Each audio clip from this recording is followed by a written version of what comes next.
We got a little bit of flooding going on today. Stay tuned. Show you some images with you guys. We'll be right back.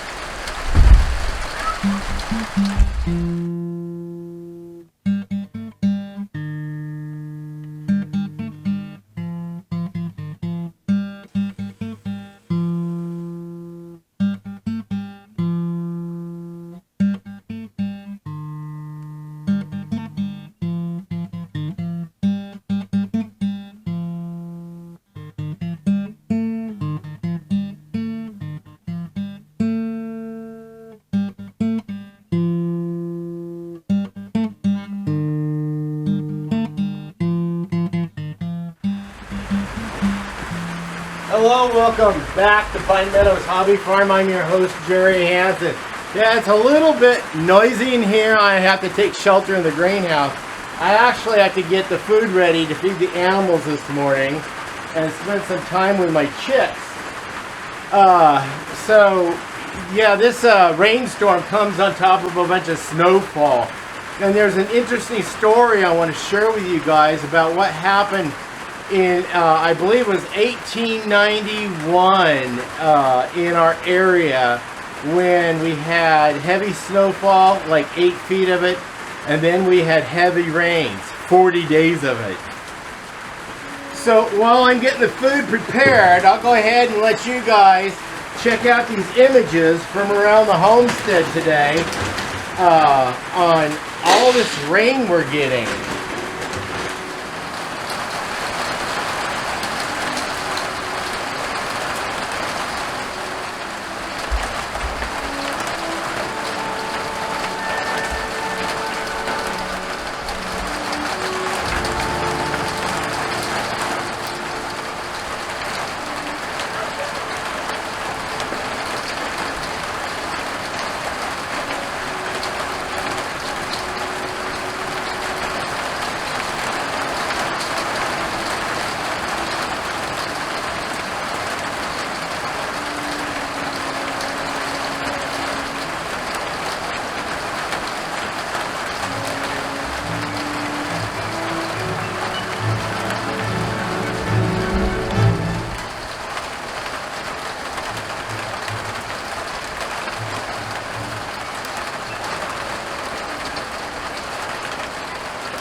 got some chicks over here.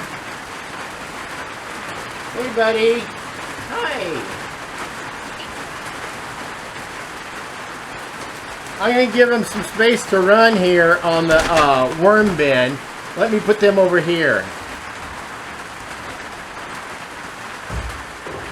So the water flowing over my dam on my pond, that's normal. I'm not worried about that. That is normal. Come on, babies. Come on. It's okay.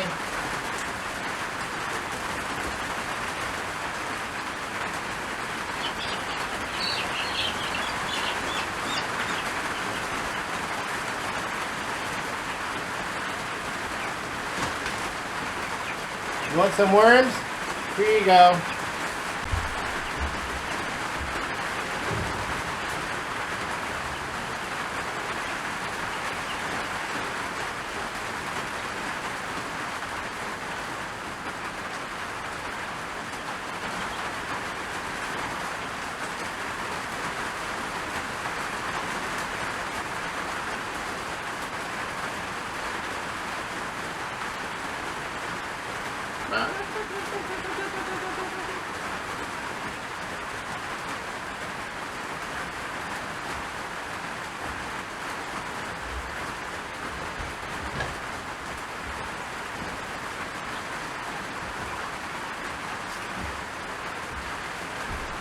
Well, they're down there having fun. I'm going to go ahead and tell you what happened. I believe it was 1891. If I find different when I go research the web, I'm going to let you guys know. But this happened right in the Rogue Valley of southwestern Oregon, and it extended clear down through the San Joaquin Valley. It was historic. So in 1891, we had about 8 foot of snow, maybe deeper, accumulate in the mountains around us here. We're talking about the Siskiyou Mountains, the Cascade Mountains, the coastal mountains around the whole watershed of the Rogue Valley. And then you've got the same thing that occurred around the mountains, the Sierra Nevadas and all the Tehachapis and all the mountains around the watershed of the Sacramento River area, the whole basin, the San Joaquin Valley. Well, what happened is a storm from a river came in off of the Pacific Ocean, and the temperatures warmed up a bit, and it started raining. And that rain mixed with the snow melted the snow and added to the water heading downstream. Now, for the Rogue Valley, there's only one outlet for the entire watershed of this whole region, and that is the Rogue River, where meanders down through Eagle Point, Shady Cove, White City, outside of Medford, going down through Gold Hill, Rogue River City, down through Grants Pass, and cuts through a very narrow canyon down what they call Hell's Gate.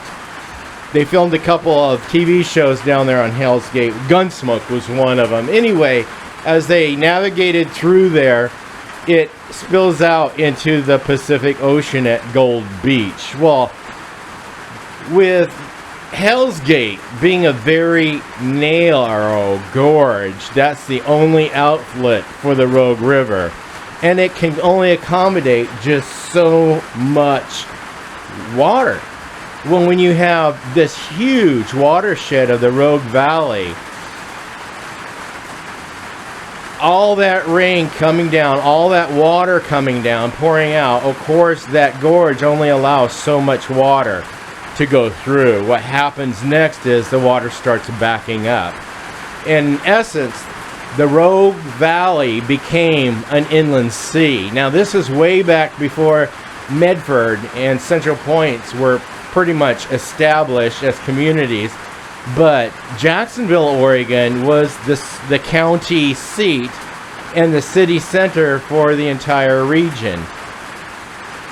They said that the water backed up and the water level raised clear up to Foothills Road on the east side of the valley, and the water level came right up to the city limits of Jacksonville.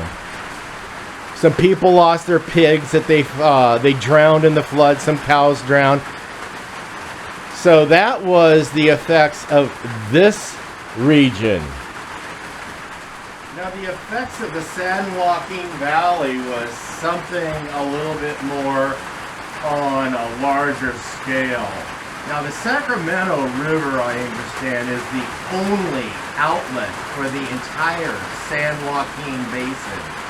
And it flows out through, again, a narrow gorge going out towards San Francisco Bay area and down through to the Pacific Ocean eventually.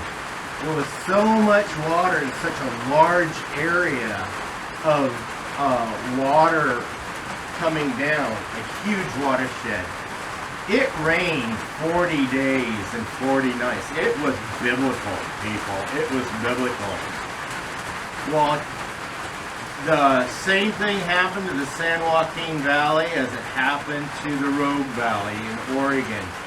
They had to pack up and move the capital of California from Sacramento to San Francisco for a short period of time because the whole San Joaquin Valley became an inland sea.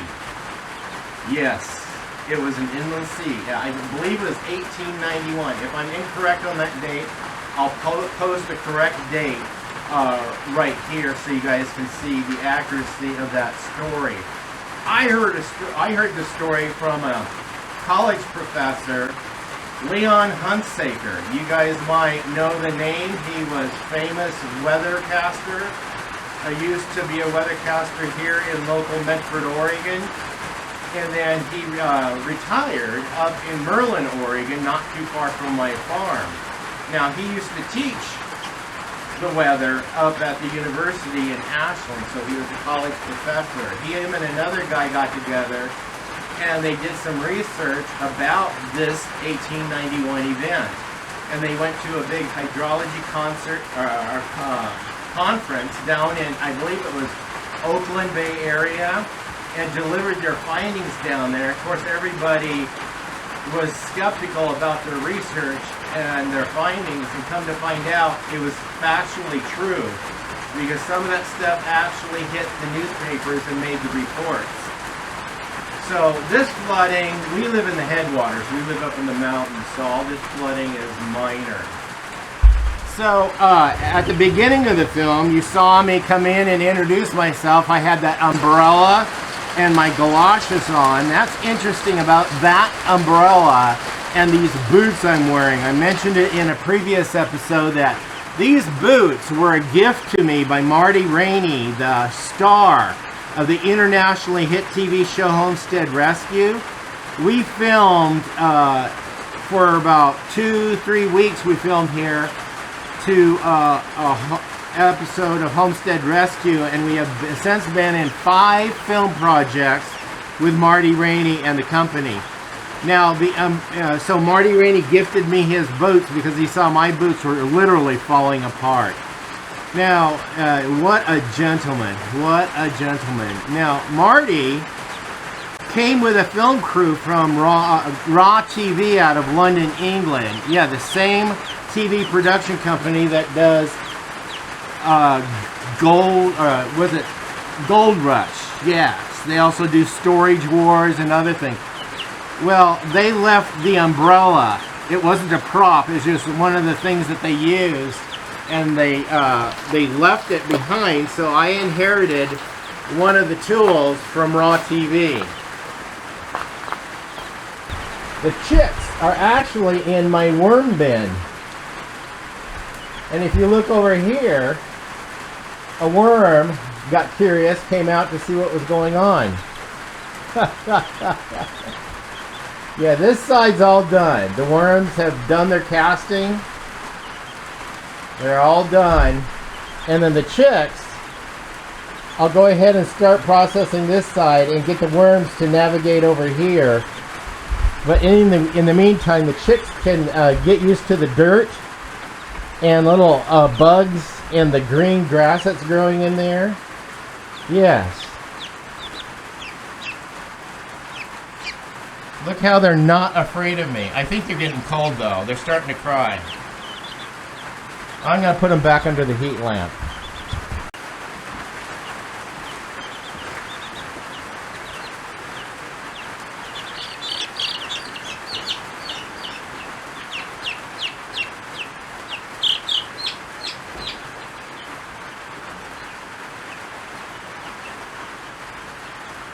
Okay, they're happy. Now before I end this show, I wanted to take you guys and show you guys what I'm doing in the greenhouse. I've started my spring plants already. I gotta get this covered up and put away.